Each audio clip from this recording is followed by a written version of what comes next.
विजय साहब अंदर से कमरे की कुंडी लगा रहे थे और मेरी जान निकलती जा रही थी। मैं मजबूरी में इस काम के लिए राजी हुई थी और अपने दुपट्टे को उतार कर इस कोठी के काम पर आई थी। पर अब मेरे सामने बार बार मौत का ख्याल आ रहा था। जैसे ही विजय साहब करीब आने लगे, मैं चिल्ला पड़ी और कहा, मैं ये नहीं कर सकती, मैं ऐसी लड़की नहीं हूँ, मेरा भगवान सब देख रहा है। ये सुनते ही वो भड़क गए और मेरे साथ खींचातानी करने लगे। मैंने रोते हुए भगवान का नाम लेना शुरू किया तो अचानक विजय साहब, मेरा बाप शुरू से ही बहुत रहम दिल था। यही वजह थी कि उसने कभी खुद के बारे में नहीं बल्कि अपने छोटे बहन भाइयों के बारे में ही हमेशा सोचा। मगर वो ये नहीं जानते थे कि यही भाई और उनकी पत्नी उसकी बेटी के साथ क्या सलूक करेंगे। मैं 10 साल की थी जब मेरे पापा एक हादसे का शिकार होकर हमें अपने भाइयों के रहमो करम पर छोड़कर इस दुनिया से चल बसे। हम माँ बेटी के लिए तो ये पूरी दुनिया ही उजड़ गई थी। वो दिन एक कयामत था जो हम पर टूटा था। जिस दिन पापा इस दुनिया से अलविदा कह गए थे, उसी दिन से मेरे ददिहाल वालों के जुल्म हम पर शुरू हो गए। मेरे पापा के जाते ही उनका भयानक चेहरा हमारे सामने आ गया था। वो कारोबार जो मेरे पापा ने शुरू किया था, वो भी मेरे चाचा और ताऊ ने हड़प लिया। अब हम दोनों माँ बेटी उन लोगों के टुकड़ों पर पलने के लिए मजबूर थे। पापा के देहांत के बाद मेरे ननिहाल वालों ने माँ से साथ चलने के लिए कहा, तो माँ ने ये कहकर इनकार कर दिया कि इस घर से मेरे पति की बहुत सारी यादें जुड़ी हुई हैं, मैं इस घर को छोड़कर कहीं नहीं जाऊंगी। माँ की इस बात से मेरे दादी के घर वाले बहुत खुश हुए थे, क्योंकि उन्हें तो मुफ्त की नौकरानी जो मिल रही थी। सारा दिन माँ मेरी चाची और ताई की चाकरी में लगी रहती। वो उन दोनों को खुश रखने की हर मुमकिन कोशिश करती थी, लेकिन इसके बावजूद भी मेरी चाची और ताई माँ को 100 तरह की बातें सुना देती थीं। माँ के पास आंसू बहाने के सिवाय अब और कोई चारा नहीं था। मैं चाहकर भी माँ के दुखों को कम नहीं कर सकती थी। पापा को इस दुनिया से गए काफ़ी दिन गुजर चुके थे। एक सुबह माँ ने मुझे स्कूल के लिए तैयार किया और मेरे ताऊ से बोली, भैया आप जब बच्चों को स्कूल छोड़ने जाएं तो रोशनी को भी छोड़ आइएगा। तभी मेरे ताऊ ने नफरत भरी निगाहों से मेरी तरफ देखते हुए कहा, रहने दो, बस बहुत पढ़ लिया जितना पढ़ना था, इसे घर में रखो, घर के कामकाज में हाथ बटाया करेगी। लड़कियों को घर के कामकाज अच्छे से सीखने चाहिए, क्योंकि वही उनके काम आते हैं। माँ बोली, लेकिन भाई साहब ये तो अभी बच्ची है, इसके तो पढ़ने लिखने के दिन हैं, कामकाज करने के लिए तो अभी पूरी जिंदगी पड़ी है। पढ़ लिख जाएगी तो आपके साथ मिलकर अपने पिता का कारोबार संभालेगी। मेरे ताऊ माँ की तरफ देखते हुए बोले, तुम किस कारोबार की बात कर रही हो? अब तुम लोगों का उस कारोबार में कोई भी हिस्सा नहीं है। ये सब कुछ सिर्फ हम दोनों भाइयों के नाम पर है। माँ बोली, भाई साहब ऐसा ना कहिए, ये तो आप भी बहुत अच्छी तरह से जानते हैं कि किस तरह से आपके भाई ने इस कारोबार को बुलंदियों तक पहुंचाने के लिए दिन रात मेहनत की है। अब आप उनकी बेटी से यह अधिकार तो नहीं छीन सकते। मेरे ताऊ ने हाथ के इशारे से माँ को चुप रहने का इशारा किया और अपने बच्चों को लेकर चले गए। मैं चुपचाप खड़ी होकर उन्हें देखती रह गई। मैं माँ के पैरों से चिपकते हुए बोली, माँ क्या अब मैं कभी भी स्कूल नहीं जाऊंगी? माँ ने मेरे माथे पर हाथ फेरते हुए कहा, नहीं मेरी बच्ची, मैं तुम्हें स्कूल जरूर भेजूंगी। मैं आज ही इस बारे में तुम्हारे चाचा से बात करती हूँ। मुझे पूरा भरोसा है कि वो मेरी बात जरूर सुनेंगे। लेकिन इससे पहले कि माँ चाचा से मेरी पढ़ाई के बारे में कोई भी बात करती, चाची की बातों में आकर चाचा ने माँ को बातों ही बातों में बहुत बेइज्जत किया। मैं कमरे के बाहर खड़ी सब बातें सुन रही थी। चाची का ऐसा व्यवहार देखकर मैं बुरी तरह से सहम गई और दीवार से लगकर खड़ी हो गई। जैसे ही माँ बाहर आई, मैं उनसे लिपट गई। माँ मुझे उठाकर कमरे में ले गई तो मैं मासूमियत भरे अंदाज में बोली, माँ क्या अब हमें इन लोगों की बातें सुनना पड़ेंगी? क्या मैं कभी भी स्कूल नहीं जा पाऊंगी? माँ ने मुझे अपने सीने से लगाकर फूट फूट कर रोना शुरू कर दिया। वो मेरे बालों को सहलाते हुए बोली, देखो रोशनी, अब जितना पढ़ना था तुमने पढ़ लिया है, उतना काफ़ी है। अब मैं चाहती हूँ कि मेरी बेटी हर वक्त मेरे साथ रहे। तुम्हारे पापा तो मुझे छोड़कर चले गए, लेकिन अब मैं तुम्हें खुद से दूर नहीं करना चाहती। मैं जानती थी कि माँ ये सब कुछ क्यों और किस वजह से कह रही है। अगले दिन चाचा अपनी पूरी फैमिली को लेकर घूमने के लिए बाहर गए। उनके बच्चों ने वहाँ से बहुत सारे अच्छे अच्छे खिलौने खरीदे। मैं हसरत भरी नज़रों से उन खिलौनों को देख रही थी। मेरा भी मन कर रहा था कि पास जाकर उनके साथ खेलूं। जैसे ही मैं चाचा के बच्चों के पास खेलने के लिए गई, मेरी चाची ने मुझे बाजू से जोर से पकड़कर एक तरफ झटक दिया और बोली, जा, जाकर अपनी माँ के साथ काम कर। चाचा जो कभी मेरे नखरे उठाते थे, मुझे खूब लाड़ करते थे, वे खामोशी से अपनी पत्नी की हरकतों को देखते रहे, मगर मुंह से कुछ भी नहीं बोले। उस दिन मेरा दिल खून के आंसू रो पड़ा। अब हम माँ बेटी की इस घर में नौकरों की जैसी हैसियत रह गई थी। हालांकि इस घर और जायदाद में हमारी बराबर की हिस्सेदारी थी, फिर भी हमें हर वक्त ऐसा महसूस करवाया जाता था जैसे हम लावारिस हों। मेरी चाची और ताई माँ को हजारें बातें सुनाती, मगर मजाल है कि माँ के मुंह से कोई बात निकल जाती। शुरू से ही माँ बहुत ही सब्र वाली रही हैं। उन्होंने कभी भी पापा और उनके भाई बहनों में कोई फर्क नहीं किया था, बल्कि हमेशा पापा के भाई बहनों को ही आगे रखा और उन्हें साथ लेकर चली। और बदले में उन्हें क्या मिला? बेइज्जती। वो बेइज्जती जो पापा के जाने के बाद से ही शुरू हो गई थी। कोई भी दिन ऐसा नहीं था जब मेरी चाची और ताई माँ के साथ बुरा बर्ताव ना करती हो। अगर किसी काम में जरा सी भी कमी रह जाती तो हमें घर से निकालने की धमकी दी जाती, जिसे सुनकर मन बहुत घबरा जाता, क्योंकि इस घर के सिवाय माँ के पास अब कोई और ठिकाना नहीं था। माँ अपनी जान की परवाह किए बिना दिन रात उन लोगों की सेवा में लगी रहती। मैंने कभी भी माँ के मुंह से कोई गिला या शिकवा नहीं सुना, बल्कि वे खामोशी से हर जुल्म और उन लोगों की ज्यादतियों को बर्दाश्त करती रहीं। ताऊ ने जुल्म की सारी हदें पार कर दी थीं। जो नौकर पापा ने घर के काम के लिए रखे थे, ताऊ ने उन्हें भी निकाल दिया और सारा बोझ माँ पर डाल दिया। एक दिन ताई ने माँ को घर के सामान के लिए पैसे दिए और बोली, जा, बाजार से जाकर सारा सामान ले आ, और खबरदार, अगर 1 रुपए की भी हेरा फेरी की तो समझ लेना। माँ खामोशी से सिर हिलाते हुए बाजार चली गई। माँ के जाने के बाद मेरी चाची बार बार उन्हें आवाज दे रही थी, और इसीलिए मैं डरते डरते चाची के कमरे में गई। मुझे देखे बिना ही चाची बोली, जा, मेरे लिए चाय बनाकर ला, मेरे सर में बहुत तेज दर्द हो रहा है। मैं किचन में अक्सर माँ के साथ रही थी, मगर माँ ने मुझे कभी चूल्हे के पास नहीं जाने दिया था। मैंने जैसे तैसे चाय बनाई और चाची के पास लेकर गई। जैसे ही चाची ने चाय का एक घूंट लिया, उन्होंने गुस्से में चाय जमीन पर फेंक दी। मैं वहीं पास खड़ी थी और वो चाय मेरे पैरों पर गिर गई। मैं जलन से बुरी तरह से चिल्लाने लगी। चाची को मुझ पर जरा सा भी रहम नहीं आया। मैं रोती हुई माँ के कमरे में चली गई। जलन के मारे मैं तड़प रही थी, मगर किसी को भी मेरी कोई परवाह नहीं थी। जैसे ही माँ को मेरी आवाज़ सुनाई दी, वो सामान वहीं फेंकती हुई कमरे की ओर दौड़ी। उन्होंने मुझे अपने सीने से लगाते हुए कहा, रोशनी, क्या हुआ मेरी बच्ची को? क्यों रो रही हो? माँ को देखकर मेरे दुख का बांध टूट गया और मैं हिचकियों के साथ रोने लगी। माँ, मेरा चेहरा अपने हाथों में लेते हुए बोली, बताओ ना, क्या हुआ है रोशनी? किसी ने कुछ कहा है? मैं रोते हुए बोली, माँ, मेरे पैर में बहुत जलन हो रही है। जैसे ही माँ की नज़र मेरे पैर पर पड़ी, वो तड़प उठी। मेरी तकलीफ देखकर माँ के आंसू बहने लगे। रोशनी, ये कैसे हुआ? उन्होंने पूछा। मैंने उन्हें बताया, माँ, चाची ने चाय बनाने के लिए कहा था। मैंने जैसे तैसे चाय बना दी, लेकिन शायद उन्हें पसंद नहीं आई और उन्होंने मेरे ऊपर ही चाय फेंक दी। उस दिन पहली बार मैंने माँ को ऊंची आवाज़ में बात करते सुना।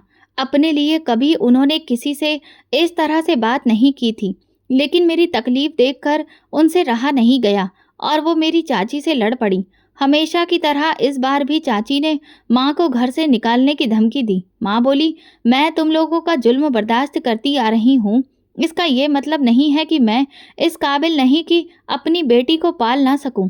अभी मेरे अंदर इतनी हिम्मत बाकी है कि मैं अपनी बेटी को 2 वक्त की रोटी कमाकर सुकून से खिला सकूं। शर्म आनी चाहिए तुम लोगों को, जो अपने भाई की विधवा और उसकी मासूम बच्ची के साथ इस तरह का व्यवहार कर रहे हो। वो इंसान जिसने अपना सब कुछ तुम जैसे लोगों को दिया, ये घर और जायदाद तुम लोगों को उसी का दिया हुआ मिला है, और आज तुम उसी की विधवा और बेटी को घर से निकल जाने की धमकियां दे रहे हो। जैसे ही रात को ताऊ और चाचा घर आए, तो दोनों की पत्नियों ने अपने पतियों के कान भरने शुरू कर दिए। सुबह होते ही ताऊ ने घर में कोहराम मचा दिया। वो माँ से बोले, अपना बोरिया बिस्तर समेटो और यहाँ से चलती बनो। अब हम लोग तुम दोनों को यहाँ 1 मिनट के लिए भी बर्दाश्त नहीं कर सकते। यहाँ से निकलकर जब तुम दुनिया की ठोकरें खाओगी, तो तुम्हें दिन में ही तारे नजर आ जाएंगे। माँ तंजिया हंसते हुए बोली, तुम लोग यहाँ से निकाल दोगे तो क्या हमें रहने के लिए छत नहीं मिलेगी? भगवान की ज़मीन बहुत बड़ी है, मगर तुम लोग मेरी एक बात याद रखना, जो हम माँ बेटी के साथ तुम लोग कर चुके हो, उसका हिसाब तुम्हें एक न एक दिन देना ही पड़ेगा। मेरे सामने नहीं तो भगवान के दरवाजे पर। तुम लोगों को मैं कभी माफ नहीं करूंगी। ताई बोली, तुम्हारी बद्दुआओं का हम पर कोई असर नहीं होने वाला। माँ बोली, मैं बद्दुआ नहीं दे रही, मगर खामोश दिल की ये आह एक ना एक दिन जरूर लगती है। उस घर से निकलने के बाद हमें ऐसा महसूस हो रहा था जैसे किसी ने हमारे सिर से आसमान छीन लिया हो। मैं अपनी गर्दन ऊपर उठाकर माँ की तरफ देखते हुए बोली, माँ, नानी के घर चलते हैं। नहीं रोशनी, माँ बोली, अब मैं किसी पर भी बोझ नहीं बनना चाहती। जिस तरह तुम्हारे ताऊ और चाचा ने हमारे साथ व्यवहार किया, वही सब कुछ तुम्हारी नानी के घर भी बर्दाश्त ना करना पड़ जाए। इसलिए मैं चाहती हूँ कि हम इन सब लोगों से बहुत दूर चले जाएं। बल्कि हमारे लिए तो यही अच्छा है कि हम ये गांव ही छोड़ दें। ये सोचकर मैं और माँ शहर आ गए। माँ ने पापा के रहते हुए जो भी थोड़ी बहुत जमा पूंजी की थी, वो भी अपने साथ ले गईं और पैसों से एक छोटा सा कमरा किराए पर ले लिया। घर की हालत बहुत बुरी थी। हम दोनों माँ बेटी ने पूरा दिन सफाई करने के बाद उसे रहने के लायक बनाया। माँ ने आसपास के घरों से पता करने के बाद एक कोठी में काम करना शुरू कर दिया। जहाँ माँ काम करती थी, वो लोग बहुत ही रहम दिल थे। रात को जो खाना बच जाता वो माँ को दे दिया करते थे और इस तरह से हम दोनों माँ बेटी उसी खाने में दिन रात गुजारा करते थे। माँ ने पास के ही एक सस्ते से स्कूल में मेरा एडमिशन करवा दिया। मैं बहुत खुश थी क्योंकि मैं दोबारा स्कूल जाने लगी थी। बचपन से ही मुझे पढ़ाई करने का बहुत शौक था, मगर पापा के मरने के बाद से ही ये अधिकार भी पापा के घर वालों ने छीन लिया था। पहले कुछ महीने तो हमारा गुजारा होता रहा, लेकिन उसके बाद हमारे खर्चों के आगे माँ की तनख्वाह कम पड़ने लगी। मकान मालिक हर महीने की पहली तारीख को ही किराया लेने के लिए सिर पर आ खड़ा होता। अगर वक्त पर किराया ना मिलता तो शोर मचा मचा कर वो पूरा मोहल्ला इकट्ठा कर लेता। वो कहता, अगर किराया नहीं है तो इस घर में क्यों रह रही हो? मैं तो पहले ही तुम जैसी औरतों को ये मकान देने के लिए तैयार नहीं था। वो तो मुझे तुम पर तरस आ गया कि तुम अपनी जवान बच्ची को लेकर कहाँ जाओगी, लेकिन तुम मेरी भलाई का ये सिला दे रही हो। अगर सुबह तक मुझे किराया नहीं मिला तो फिर मुझे ये मकान खाली चाहिए। फिर ना कहना कि मैंने पहले बताया नहीं था। माँ कहने लगी, भाई साहब आप बस कुछ और दिन की मोहलत दे दीजिए। जैसे ही मुझे तनख्वाह मिलेगी मैं आपका किराया पूरा चुका दूंगी। मकान मालिक बोला, मैं कुछ नहीं जानता, मुझे तो हर हाल में कल तक इस घर का किराया चाहिए। उसी दिन माँ मुझे बहुत परेशान और बेबस दिखाई दे रही थी। क्या करूँ मैं, कहाँ से लाऊं किराया? माँ बोली। मैंने कहा, माँ आप क्यों परेशान होती हैं? जब सुबह होगी तो देखा जाएगा। मैं कुछ सोचते हुए बोली, माँ आप जिस कोठी में काम करती हैं वहाँ की मालकिन से कहिए ना कि आपको कुछ पैसे उधार दें। आखिर को इतने अमीर और पैसे वाले लोग हैं, कुछ 1000 रुपए देने से उन्हें भला क्या फ़र्क पड़ जाएगा। माँ बोली, तुम्हें क्या लगता है कि मैंने उनसे बात नहीं की थी? मैंने मालकिन से कहा था कि मुझे कुछ पैसे उधार दे दीजिए, फिर धीरे धीरे हर महीने तनख्वाह में से मैं वो पैसे कटवा दूंगी। लेकिन उन्होंने तो सीधा सपाट जवाब मेरे मुंह पर दे मारा। मैंने यहाँ कोई अनाथालय खुलकर नहीं बैठी कि जब जिसका दिल चाहे वो आकर मुझसे दान ले जाए। जब अपनों ने ही मुश्किल वक्त में हमसे मुंह मोड़ लिया तो फिर गैरों को हमारी क्या पड़ी है कि वो हमारी मदद करेंगे। मैं माँ की गोद में सिर रखकर बोली, माँ अगर पापा ने कुछ हिस्सा हमारे नाम पर भी किया होता तो आज हम कम से कम इस हालत में नहीं होते, बल्कि अपनी ही छत के नीचे बैठे होते। लेकिन उन्होंने तो अपने खुदगर्ज भाइयों पर बहुत भरोसा किया था। माँ गहरी सोच में खोते हुए बोली, नहीं रोशनी, तुम्हारे पापा दूसरों जैसे बिल्कुल नहीं थे। वो खुद से ज़्यादा दूसरों की परवाह किया करते थे। जैसे वो दिल के अच्छे थे तो उन्हें लगता था कि उनके साथ रहने वाले भी बिल्कुल उनकी तरह ही होंगे, मगर यह उनकी बहुत बड़ी गलतफहमी थी। बहुत से अपने धोखेबाज होते हैं। उन्हें नहीं पता था कि वो आस्तीन के सांप पाल रहे थे, जिन्होंने वक्त आने पर उनकी पत्नी और बेटी को ही डस लिया, उन्हें घर से बेघर कर दिया। ये कहते हुए माँ रोने लगी। मैं माँ के आंसू पोंछते हुए बोली, अगर आप भी कमज़ोर पड़ जाएंगी तो फिर मुझे हिम्मत कौन देगा? आप तो मेरी बहादुर माँ है ना। आप फिक्र ना कीजिए, भगवान देख रहा है, कोई ना कोई हल जरूर निकालेगा। अगली सुबह कोठी वाले जहाँ माँ काम करती थी वहाँ बहुत मातम छाया हुआ था। माँ तो ये सोच कर गई थी कि बड़ी मालकिन से अगले महीने की तनख्वाह लेकर मकान का किराया चुका देंगी। लेकिन जब माँ कोठी पहुँची तो वहाँ का नज़ारा ही कुछ और था। माँ हैरानी से वहां जमा लोगों को देखने लगी और सोचने लगी, न जाने यहाँ इतने लोगों की भीड़ क्यों है। लोगों की भीड़ से गुजरकर जब माँ अंदर गईं तो देखा कि दो छोटी छोटी बच्चियां मालकिन की डेड बॉडी के पास बैठी रो रही थीं। ये देखकर माँ का कलेजा मुंह को आ गया। वो इतनी मासूम और प्यारी बच्चियां थीं कि पहले दिन से ही माँ की उनसे अच्छी खासी दोस्ती हो गई थी और आज माँ देख रही थी कि वही फूलों जैसे खिले चेहरे मुरझाए हुए थे। बड़ी मालकिन की मौत की खबर सुनकर माँ को तो यकीन ही नहीं आ रहा था, क्योंकि अभी कल ही जब माँ काम खत्म करके घर गई थीं तो बिल्कुल मालकिन ठीक थीं। रातों रात ना जाने उन्हें क्या हुआ कि वो अपने पति और अपनी बेटियों को हमेशा के लिए छोड़कर इस दुनिया से चली गईं। माँ अपनी परेशानियों को भूलकर उन लोगों के दुख को कम करने में लग गईं। मालकिन के पति तो अपनी पत्नी की मौत के सदमे में खुद को संभाल नहीं पा रहे थे। इस नाजुक वक्त में माँ ने साहब की बेटियों को अच्छे से संभाला। दिन रात माँ कोठी में ही रहने लगी। माँ तो ये भी भूल चुकी थी कि उनकी अपनी भी एक बेटी है। उसी दिन 3 दिन बाद माँ घर लौटी तो ना जाने क्यों मुझे बहुत कमजोरी महसूस हो रही थी। नींद पूरी ना होने की वजह से माँ की आंखों के नीचे भी काले घेरे पड़ चुके थे। माँ को देखकर मैंने कहा, देखा आपने अपनी क्या हालत कर रखी है। वो कहने लगी, रोशनी तुम सोचो, जिन छोटी छोटी बच्चियों की माँ उन्हें इतनी सी उम्र में छोड़कर चली गई, उनकी क्या हालत होती होगी। उन्हें तो अभी तक भरोसा नहीं हो रहा कि उनकी माँ अब इस दुनिया में नहीं रही। उनके मासूम चेहरों की तरफ देखकर मेरा तो जैसे दिल फटता है। मैं बोली, माँ हमारे साथ तो ये सब हो चुका है, इसीलिए आपको उनकी तकलीफ का इतना ज़्यादा एहसास है। धीरे धीरे वक्त उनके जख्मों पर मरहम रख देगा। माँ कहने लगी, अच्छा तुम ये बताओ, मकान मालिक दोबारा तो नहीं आया था। मैं कपड़ों को तय करते हुए बोली, माँ ये हो सकता है कि वो ना आए। आज के दौर में कौन किसी की मजबूरी समझता है। फिर भी मैंने उनसे कह दिया था कि माँ ने आज मालकिन से तनख्वाह लेनी थी, लेकिन उन्हें क्या पता था कि उनके जाने से पहले ही मालकिन ये दुनिया छोड़ जाएगी। अब कुछ दिन तो आपको सब्र करना ही पड़ेगा, क्योंकि इतनी जल्दी उनसे तनख्वाह की बात करना अच्छा नहीं लगेगा। इसलिए वो खामोशी से चले गए। माँ बोली, वैसे मुझे उम्मीद नहीं थी। मुझे तो डर था कि दोबारा से मकान मालिक शोर मचाकर मोहल्ले वालों को इकट्ठा ना कर ले। फिर माँ कहने लगी, रोशनी मुझे बहुत थकान हो रही है, मैं आराम करने के लिए कमरे में जा रही हूँ और ये कुछ पैसे हैं घर के खर्चे के लिए, तुम रख लो। मेरा क्या पता मैं कल भी आ सकूं या नहीं। मैंने कहा, माँ मुझे आपके बिना बहुत डर लगता है। मुझे अकेले ये घर काट खाने को दौड़ता है। आप एक काम क्यों नहीं करती, आप मुझे भी अपने साथ ही ले जाया करें। वहाँ मैं काम में भी आपका हाथ बटा दिया करूँगी और जब तक आप वहाँ रहेंगी मैं भी आपके साथ ही रह लूँगी। माँ कहने लगी, रोशनी तुम अपने घर की चार दीवारी में ही सुरक्षित हो। वैसे भी मैं नहीं चाहती कि मैं अपनी जवान बेटी को अपने साथ लेकर इधर उधर घूमती फिरूं। मैं कोशिश करूंगी कि शाम होते ही घर वापस आ जाऊं।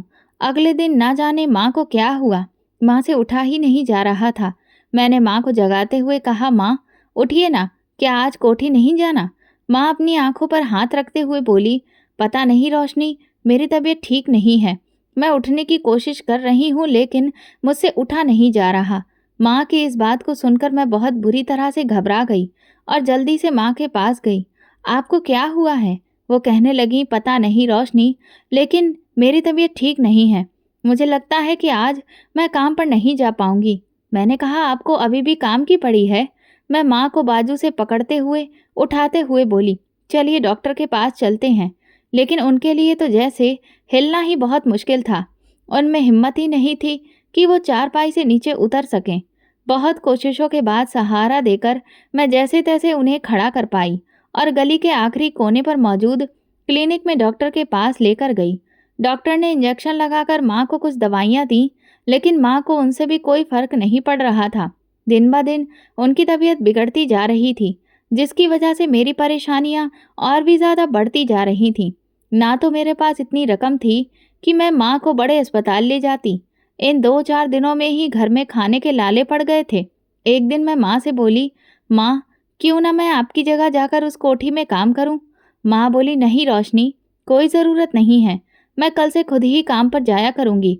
अब मैं इतनी भी बीमार नहीं हूँ कि अपनी जगह तुम्हें लोगों के घरों में काम करने के लिए भेजूं। मैंने कहा, लेकिन आपकी तबीयत इस बात की इजाज़त नहीं देती, और फिर औलाद ही तो मुश्किल वक़्त में अपने माँ-बाप का सहारा बनती है। बहुत मुश्किल के बाद मैंने माँ को कोठी में जाकर काम करने के लिए मना लिया। जब मैं वहाँ गई तो मेरी आँखें इतना खूबसूरत घर देखकर खुली की खुली रह गईं। जब मैं कोठी के अंदर दाखिल हुई तो न जाने वो कौन इंसान था जो अखबार पढ़ने में व्यस्त था। मुझे देखकर बोला, तुम कौन हो और यहाँ अंदर क्या लेने जा रही हो? मैंने अपना परिचय देते हुए कहा, मेरी माँ बीमार है, उनकी जगह मैं ही यहाँ काम किया करूँगी।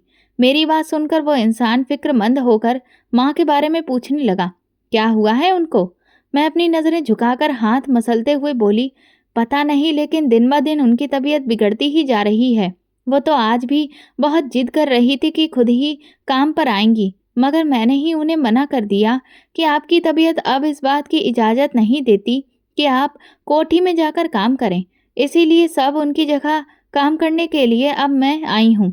जो भी काम है आप मुझे बता दीजिए। मैं आपको भरोसा दिलाती हूँ कि मैं कभी भी कोई शिकायत का मौका नहीं दूंगी। सारा काम बहुत अच्छे से करूंगी। साहब बोले, अच्छा, तुम अंदर किचन में जाओ और जो भी काम तुम्हें समझ में आए वो कर लो। अब इस घर में और कोई औरत है नहीं और मुझे घर के कामों के बारे में कुछ ज़्यादा पता नहीं है। मैं जाने के लिए आगे बढ़ी तो साहब बोले, सुनो, तुम्हारा नाम क्या है? मैंने कहा, रोशनी। मुझे ऐसे किसी गैर मर्द के सामने अपना नाम बताना बहुत ही अजीब सा लग रहा था। साहब बोले, मेरे लिए चाय बनाकर लाओ। मैं जी कहती हुई किचन में चली गई। इस कदर खूबसूरत किचन मैंने अपनी ज़िंदगी में पहली बार देखा था। वहाँ हर चीज़ अपनी सही जगह पर रखी हुई थी। ये देखकर मैं इस कोठी में रहने वाले लोगों की किस्मत पर जलन सी महसूस करने लगी थी।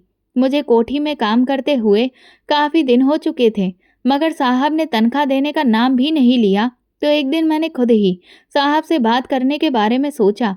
मैं बात करने के लिए उनके कमरे की तरफ गई और इससे पहले कि मैं दरवाजे पर दस्तक देती, मुझे अंदर से किसी के रोने की आवाज़ आने लगी। जब मैंने ध्यान से सुना तो वो आवाज़ विजय साहब की ही थी। लेकिन साहब क्यों रो रहे थे, इसकी वजह मैं जान न पाई। घर आकर जब मैंने ये बात माँ को बताई तो माँ कहने लगी, रोशनी, साहब अपनी पत्नी से बहुत प्यार करते थे। उनकी पत्नी ने उस घर को एक स्वर्ग की तरह सजा कर रखा हुआ था।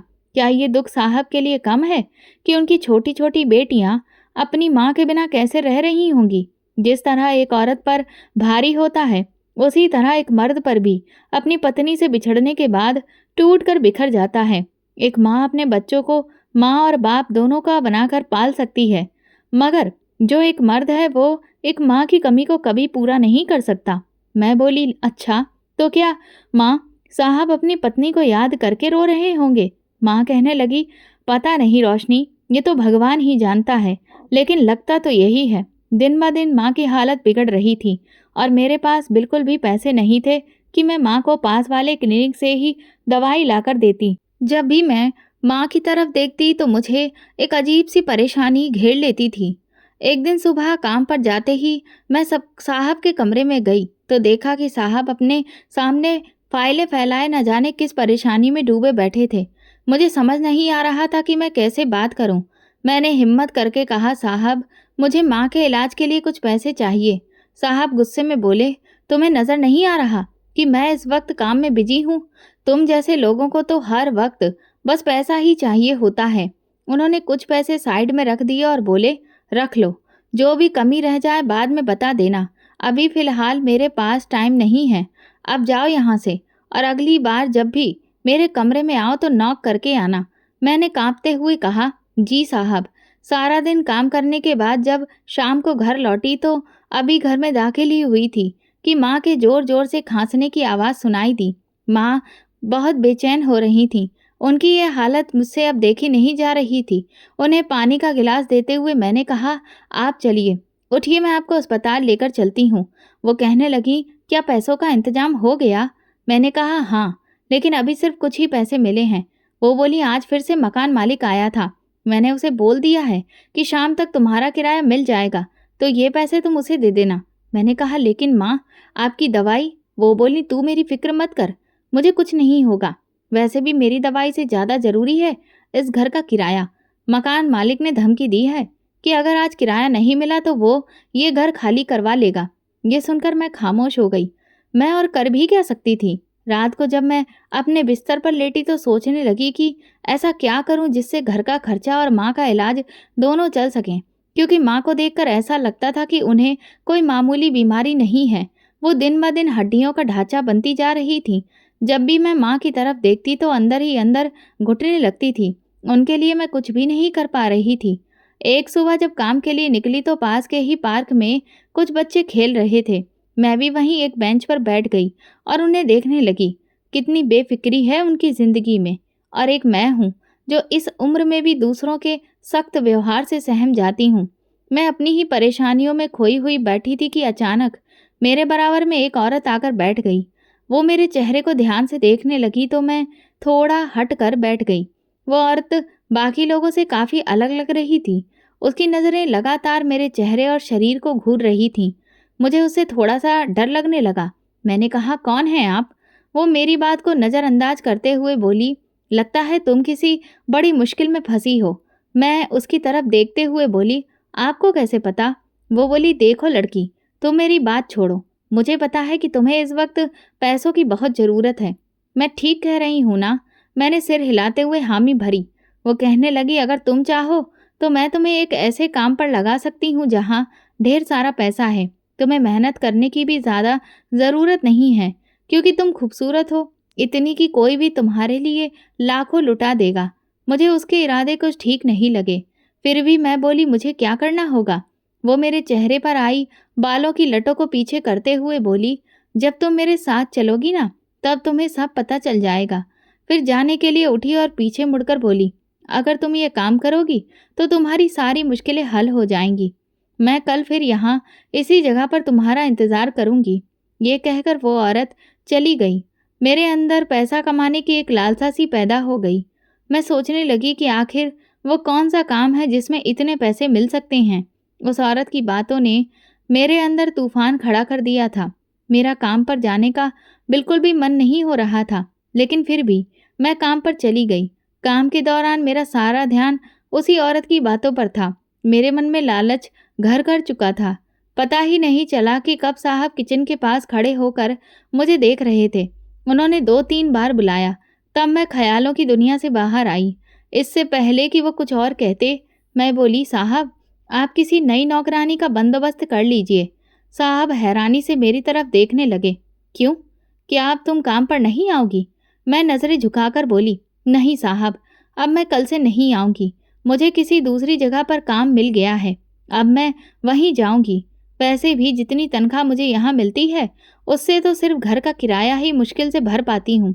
लेकिन जहाँ मुझे अब नौकरी मिली है, वहाँ से बहुत सारा पैसा मिलेगा।" साहब तंज भरे अंदाज में बोले, "रोशनी, कहीं तुम्हें बैंक में नौकरी तो नहीं मिल गई? क्योंकि ज़्यादा पैसा तो वहीं मिलता है।" मैं कड़वे लहजे में बोली, "पता नहीं साहब, कल पार्क में एक औरत मिली थी। मैं तो उसे जानती तक नहीं थी, लेकिन आज भी दुनिया में ऐसे बहुत से लोग हैं जो दूसरों की परेशानी समझते हैं।" साहब बोले, "अच्छा, तो ये पक्का है कि तुम कल से यहाँ नहीं आओगी?" मैंने कहा, "जी साहब, इसीलिए तो आपको पहले से ही बता रही हूँ कि किसी दूसरी नौकरानी का इंतजाम कर लीजिए।" काम से निकलकर मैं माँ को उस औरत के बारे में बताने लगी। माँ बोली, "देख रोशनी, तू बहुत भोली है और ये दुनिया बहुत चालाक है। अगर मैं बीमार न होती तो कभी भी तुझे बाहर कदम न रखने देती। न जाने वो औरत कौन है, क्या करती है। रोशनी, मैं तुझसे कह रही हूँ, तू वहाँ नहीं जाएगी। मैं अपने इलाज के लिए तुझे किसी भी मुश्किल में नहीं डाल सकती। जो है जैसा है, हमें उसी में गुजारा करना होगा।" मैं गुस्से में बोली, "माँ, मैं थक चुकी हूँ इन रोज रोज की परेशानियों से। कुछ तो करना ही होगा, वरना पूरी जिंदगी ऐसे ही गुजर जाएगी। मैं बता रही हूँ, मैं सुबह उस औरत के साथ जरूर जाऊंगी।" माँ की आंखों में आंसू आ गए। वो बोली, "तुम बहुत बड़ी हो गई हो रोशनी, जो अपने फैसले खुद करने लगी हो। अब तुम माँ की कहाँ सुनोगी?" मैं माँ के कदमों में बैठते हुए बोली, "ये सब मैं आपके लिए ही तो कर रही हूँ। मैं आपको इस तरह से तकलीफ में नहीं देख सकती। मेरे पास पैसे होंगे तो मैं आपको किसी अच्छे अस्पताल में इलाज के लिए लेकर जाऊंगी।" आखिर मेरी जिद के आगे माँ को घुटने टेकने पड़े। उस दिन मैं सुबह जल्दी उठ गई, माँ को नाश्ता दिया। घर की सफाई करने के बाद मैं बोली, "अच्छा माँ, अब मैं चलती हूँ। ये ना हो कि वो औरत वहाँ पार्क में मेरा इंतज़ार करके वापस चली जाए।" माँ मुझसे बोली, जाने से पहले भगवान का आशीर्वाद ले लो, उनके आगे हाथ जोड़ लो और ये दुपट्टा अपने सर पर अच्छे से ओढ़ लो। भगवान तुम्हें हर बुरी नज़र से सुरक्षित रखे। और देखो, जल्दी लौट आना, मुझे तुम्हारी फिक्र लगी रहेगी। मैंने कहा, माँ फिक्र क्यों करती हो? मैं इस काबिल हूँ कि खुद की सुरक्षा कर सकूँ। आप परेशान ना हो, मैं जल्दी ही आने की कोशिश करूँगी। फिर जब मैं पार्क में पहुंची तो वो औरत उस बेंच पर बैठी हुई थी, पहले से ही मेरा इंतजार कर रही थी। मुझे देखते ही वो उठकर खड़ी हो गई। मुझे पूरा भरोसा था कि तुम जरूर आओगी, चलो मेरे साथ। वो औरत मुझे गाड़ी में बिठाकर एक हवेली नुमा घर में ले गई, जहाँ देखने में सब बहुत ही अजीबोगरीब माहौल था। गाड़ी से उतरने के बाद हम दोनों अंदर चली गईं तो अंदर का माहौल और भी ज्यादा अजीब था। उस औरत ने मेरी मुलाकात एक अधेड़ उम्र की औरत से करवाई, जो हाथों और बालों में सफ़ेद मोती के गजरे पहने हुए थी। वो देखते ही बोली, अरे शबनम, ये कहाँ से लेकर आई हो? ये तो सोने की चिड़िया लगती है, बहुत ही खूबसूरत है और इसकी जवानी तो इसके हर एक हिस्से से टपक रही है। शबनम बड़ी ही मक्कारी से हंसते हुए बोली, कांता बाई बेचारी हालात की मारी हुई है, इसे अपनी माँ के इलाज के लिए पैसों की बहुत ज़रूरत है, तो मैंने सोचा क्यों ना इसकी मुश्किल को आसान कर दूं, इसीलिए मैं इसे उठाकर यहाँ ले आई हूँ। कांताबाई बोली, लड़की तुम समझ गई हो ना कि तुम्हें यहाँ पर क्या करना होगा? मैं नासमझी से उन दोनों की तरफ देखने लगी। घबराहट के मारे मेरा गला सूख रहा था। मैं बोली, नहीं तो। शबनम बोली, इतनी भोली तो तुम नहीं हो जो तुम्हें पता ना हो कि यहाँ कोठे पर क्या होता है। कोठे का नाम सुनकर तो मेरे पैरों तले से जमीन ही खिसक गई थी, क्योंकि कोठे जैसे शब्द का इस्तेमाल हम शरीफ परिवारों में बहुत ही गिरा हुआ समझा जाता था। मैं परेशानी से इधर उधर देखते हुए बोली, क्या ये कोठा है? मैंने इधर उधर नज़र दौड़ाई तो मुझे वहां पर तबला और घुंघरू पड़े हुए नजर आए। मेरे तो जैसे पसीने ही छूटने लगे थे। मैं उनसे कुछ कदम पीछे हटते हुए बोली, नहीं, मुझे ये काम नहीं करना, मैं यहाँ नहीं रुकूंगी। कांताबाई गुस्से से शबनम की तरफ देखते हुए बोली, मेरी नज़रों से दूर ले जाओ इस लड़की को। शबनम फिर मुझे अंदर कमरे में ले गई और बड़े ही कठोर लहजे में बोली, ये तुमने क्या किया? कांताबाई को नाराज कर दिया? मैंने कहा, मैं जा रही हूँ यहाँ से, मुझे नहीं करना ये काम। शबनम बोली, सोच लो, क्योंकि अगर इसमें हमारा फायदा है तो फिर तुम हमसे भी ज्यादा फायदे में रहोगी।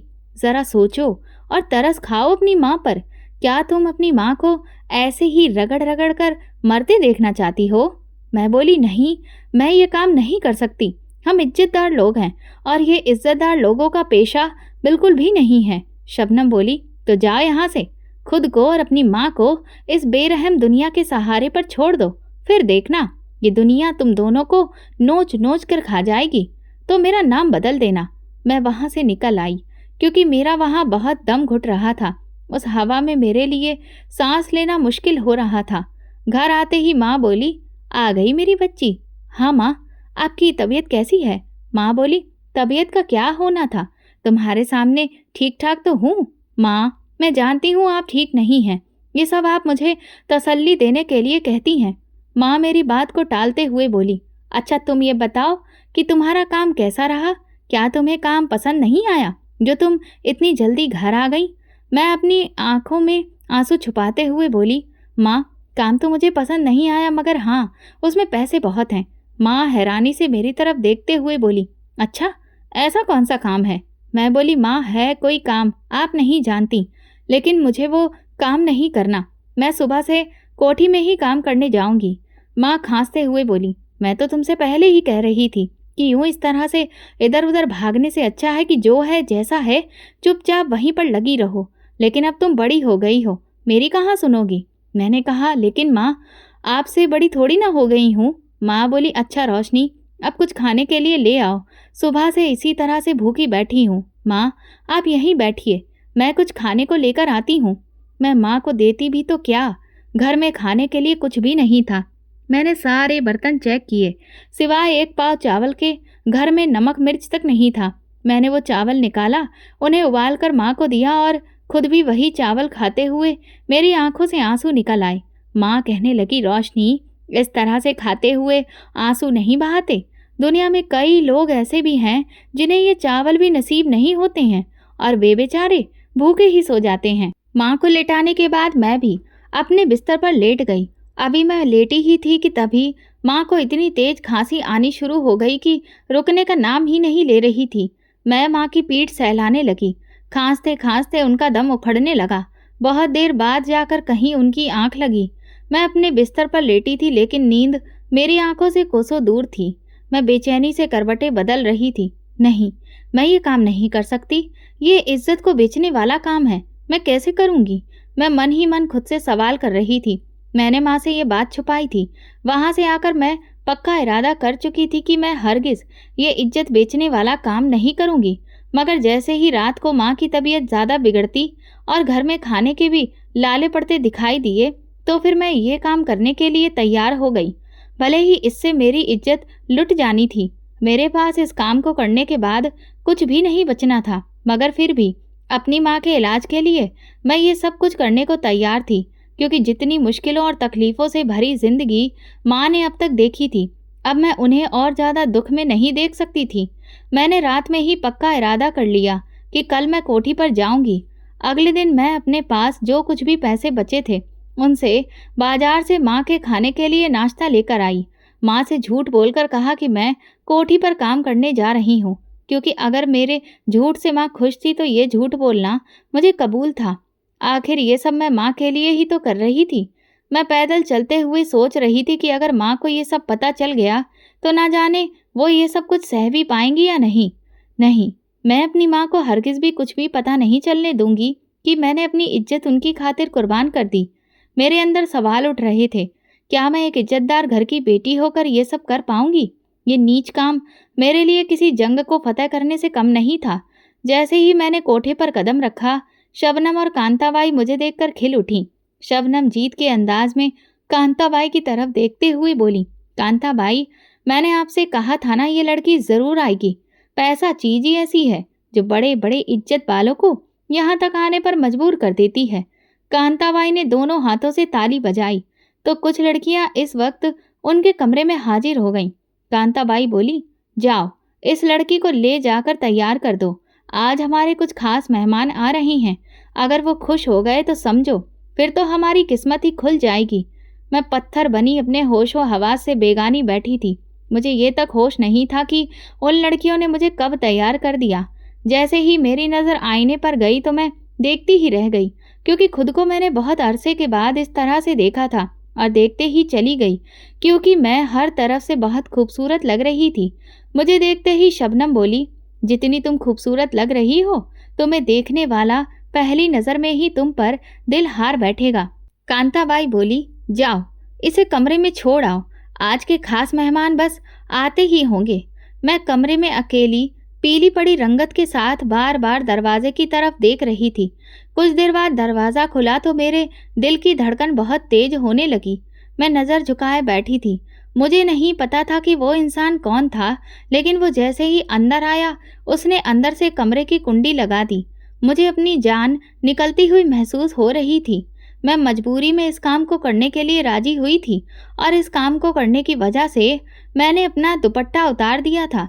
अब मेरे सामने बार बार मौत का ख्याल आ रहा था। जैसे ही वो इंसान मेरे पास आने लगा तो मैं चीखने चिल्लाने लगी, मैं ये नहीं कर सकती, मेरा भगवान देख रहा है, मैं इज्जतदार लड़की हूँ। ये सुनते ही वो इंसान भड़क गया और मेरे साथ ज़बरदस्ती करने लगा। मैं रोते हुए राम का नाम लेने लगी तो अचानक वो आदमी एकदम से पीछे हट गया। वो बोला, मैं जानता था कि तुम ये सब अपनी मजबूरी के कारण ही कर रही हो, ना कि अपनी मर्जी से। मुझे तुरंत ही वो आवाज़ जानी पहचानी सी लगी, और जैसे ही मैंने नज़र उठाकर देखा तो वो कोठी वाले विजय साहब थे, जिन्हें देखकर शर्म के मारे मैं ज़मीन में गड़ी जा रही थी। मैं अपनी सफाई देने लगी, साहब मैंने ये सब जानबूझकर नहीं किया। घर में बीमार माँ पड़ी है और खाने के लिए भी कुछ नहीं है। हालात से परेशान होकर मैंने ये घटिया कदम उठाया था और इसीलिए मैं यहाँ आई थी, मगर मेरा ज़मीर मुझे झिंझोड़ रहा था कि ये सब गलत है। विजय साहब बोले, मैं जानता हूँ, इसीलिए जब तुमने मुझे काम के लिए मना किया था, उसी दिन मैं समझ गया था कि तुम बहुत मासूम हो। मुझे डर था कि कहीं तुम किसी की बातों में आकर कोई ऐसा वैसा काम ना कर बैठो जिससे तुम्हारी माँ जीते जी मर जाए। इसी वजह से मैंने तुम्हारा पीछा किया और यहाँ तक आ पहुँचा। मगर अब तुम फिक्र मत करो, मैं तुम्हें इस नर्क से निकालने ही आया हूँ। विजय साहब मेरा हाथ पकड़ते हुए बोले, चलो मेरे साथ चलो। हम दोनों को देखकर कांताबाई बोली, हुजूर, इतनी जल्दी इस लड़की से दिल भर गया? कि उसे कमरे से बाहर ले आए। विजय साहब बोले, इस लड़की की क्या कीमत है? कांताबाई हैरानी से बोली, हुजूर ये सोने की चिड़िया है, इसे खरीदना आपके बस की बात नहीं है। विजय साहब बोले, तुम कीमत बताओ, मैं हर कीमत देने को तैयार हूँ। विजय साहब ने मुंह मांगी रकम देकर मुझे अपने साथ ले लिया और बोले, आज के बाद ऐसी गिरी हुई हरकत मत करना। मैं बोली, पर यह बात माँ को बिल्कुल भी पता ना चले, वरना वो ये सदमा कभी नहीं झेल पाएंगी कि उनकी बेटी अपनी इज्जत बेचने निकली थी।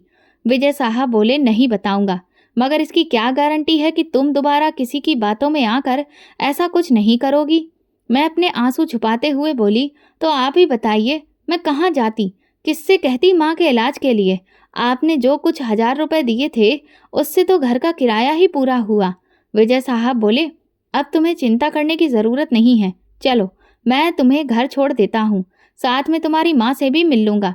वैसे भी मुझे उनसे एक ज़रूरी बात करनी है। माँ और विजय साहब कमरे में बैठकर बातें कर रहे थे और मैं उनके लिए चाय बना रही थी। जब मैं चाय लेकर आई तो देखा विजय साहब जा चुके थे। माँ ने मुझसे कहा, चाय उधर रखो और इधर मेरे पास आओ। माँ मेरे माथे पर हाथ फेरते हुए बोली, मेरी बेटी बहुत ही किस्मत वाली है जो इतने अच्छे और बड़े घर में जाएगी। मैं हैरान होकर बोली, माँ आप कैसी बातें कर रही हैं, इसका क्या मतलब? माँ बोली, वो साहब आए थे ना, वो तुम्हारा हाथ मांग कर गए हैं। मैंने भी हाँ कहने में ज़रा भी देर नहीं की। उन्होंने कहा है कि वो कल सुबह पंडित जी और कुछ रिश्तेदारों के साथ आएंगे और शादी के बाद तुम्हें अपने साथ ले जाएंगे। मैं बोली, मगर माँ उनकी तो 2 छोटी बेटियां भी हैं, क्या वो मुझे अपना पाएंगी? माँ कहने लगी, रोशनी प्यार वो चीज़ है जो दुश्मन को भी अपना बना देता है, और वो तो फिर भी मासूम बच्चियां हैं। अगर तुम उन्हें दिल से माँ जैसा प्यार दोगी तो वो भी तुम्हें अपनी माँ समझकर खूब प्यार करेंगी, जैसा तय हुआ था। अगले दिन विजय साहब आए और शादी के बाद मुझे और माँ को अपने घर ले गए। उसी दिन माँ को अस्पताल में भर्ती करवाया गया, जहाँ से कुछ दिनों बाद वो ठीक होकर घर लौटी। मैंने विजय साहब की दरियादिली और मोहब्बत का पूरा पूरा जवाब दिया और उनकी दोनों बेटियों पर अपनी ममता लुटा दी। 2 बेटियों और घर की जिम्मेदारी एक साथ संभालना थोड़ा मुश्किल था, इसीलिए विजय साहब ने मेरे लिए एक नौकरानी रखवा दी। उसकी मदद से काफ़ी सहूलियत हो गई थी। शादी को 1 साल पूरा हुआ तो विजय साहब ने कहा, रोशनी मैं चाहता हूँ कि तुम अपनी पढ़ाई पूरी करो। ये सुनकर मैं चौंक गई। मैंने पूछा, लेकिन क्यों? वो बोले, मैं जानता हूँ तुम्हें पढ़ने का बहुत शौक था और तुम बहुत होशियार भी हो। इसका सबूत तुम कई बार मेरे कारोबार से जुड़ी बातों में अपनी राय देकर दे चुकी हो। इसलिए मैं चाहता हूँ कि तुम्हारे पास एक डिग्री हो जिससे तुम एक ऐसे पद तक पहुँचो जहाँ कोई तुम्हारी काबिलियत को कम ना आंके। मैंने उनसे पूछा, लेकिन अचानक आपके मन में ये ख्याल क्यों आया? वो बोले, क्योंकि मैं एक नई फैक्ट्री खोलने जा रहा हूँ, उसी को लेकर मैं इन दिनों भाग दौड़ कर रहा हूँ। मैं चाहता हूँ कि उस फैक्ट्री की जिम्मेदारी तुम संभालो। मैं तुम्हें सिर्फ घर की 4 दीवारी में कैद नहीं रखना चाहता। जब तुम आत्मविश्वास से भरी रोशनी बनोगी तो मुझे भी गर्व होगा कि मेरी पत्नी अपने पैरों पर खड़ी है और हमारी बेटियां भी तुमसे बहुत कुछ सीखेंगी और तुम्हारे ही नक्शे कदम पर चलेंगी। उनकी बात सुनकर मेरी आंखों में आंसू आ गए। मैं सोचने लगी कि सच में मुझ जैसी खुशकिस्मत तो कोई हो ही नहीं सकती। एक समय था जब मैं खुद को सबसे बदनसीब समझती थी, लेकिन आज वो सोच बदल चुकी है। उनके कहने पर ही मैंने अपनी पढ़ाई फिर से शुरू की, जिसकी वजह से मैं बेटियों पर कम ध्यान दे पा रही थी, लेकिन इसमें विजय साहब और माँ ने मेरी भरपूर मदद की। फिर मैंने अपनी डिग्री बहुत अच्छे नंबरों से पास की। जब तक मेरी डिग्री मेरे हाथ में आई तब तक नई फैक्ट्री का कामकाज शुरू हो चुका था। सबसे पहले मैंने वहाँ मैनेजर की पोस्ट संभाली, क्योंकि मैं बिना किसी खास अनुभव के ऊंचे पद को नहीं संभालना चाहती थी। मेरी इस बात का मान विजय साहब ने रखा। जब मैंने मैनेजर के तौर पर काम करना शुरू किया तो शुरुआत में मुझे बहुत घबराहट हुई और अजीब भी लगा, लेकिन जैसे जैसे दिन गुजरते गए मेरे अंदर एक नया आत्मविश्वास आता गया। मैंने दिन रात मेहनत करके फैक्ट्री के कामकाज को एक नए स्तर तक पहुंचा दिया। अब मुझे सब कुछ अच्छे से आ गया था, इसलिए विजय साहब मेरी तरफ से पूरी तरह निश्चिंत हो गए थे। उन्होंने जो अपने दूसरे कारोबार फैला रखे थे, अब वे उन पर ज़्यादा ध्यान देने लगे थे और इस फैक्ट्री की बागडोर पूरी तरह से मेरे हाथ में थी। यहाँ पर नए कर्मचारियों की तैनाती से लेकर हर काम मेरे ही कंधों पर था। एक दिन जब मैं फैक्ट्री के कामकाज का निरीक्षण कर रही थी तभी अचानक मेरी नज़र दो औरतों पर पड़ी। उन्हें देखकर मैं हैरान रह गई क्योंकि वे मेरी चाची और ताई थीं। उनकी हालत बहुत ज़्यादा खराब लग रही थी। उन्हें देखकर मैं खुद को रोक नहीं पाई और तुरंत उनके पास पहुंच गई। मैंने रिसेप्शनिस्ट को बुलाकर पूछा कि ये यहाँ क्या कर रही हैं। उसने बताया कि ये मजदूर हैं जिनकी नई भर्ती हुई है। जब चाची और ताई ने मुझे देखा तो वे भी उतनी ही हैरान हो गईं जितनी मैं। वे तुरंत मेरे पास आकर कहने लगी, रोशनी, तुम यहाँ नौकरी करती हो? इससे पहले कि मैं कुछ कहती, रिसेप्शनिस्ट बोल पड़ी, ये इस फैक्ट्री की मालकिन है, तमीज से बात करो और मैडम कहकर बुलाओ। ये सुनते ही उनकी आंखें फटी की फटी रह गईं। उन्हें रिसेप्शनिस्ट की बात पर विश्वास ही नहीं हो रहा था, लेकिन आखिरकार उन्हें मानना पड़ा। मेरी बदली हुई हैसियत को देखकर उन्होंने भी तुरंत अपना रंग बदल लिया और मेरे आगे हाथ जोड़कर कहने लगी कि मैं उनकी कुछ मदद कर दूं। मैंने उनसे पूछा, आप आज इस हालत में कैसे? वे रोते हुए बताने लगी, तुम लोगों को घर से निकाल देने के कुछ महीनों बाद गोदाम में आग लग गई थी और उस आग ने सब कुछ बर्बाद कर दिया। यहाँ तक कि वो आग तुम्हारे चाचा और ताऊ को भी खा गई। उन लोगों की मौत के बाद हमारी हालत बहुत खराब हो गई क्योंकि अब घर में कोई भी कमाने वाला नहीं था।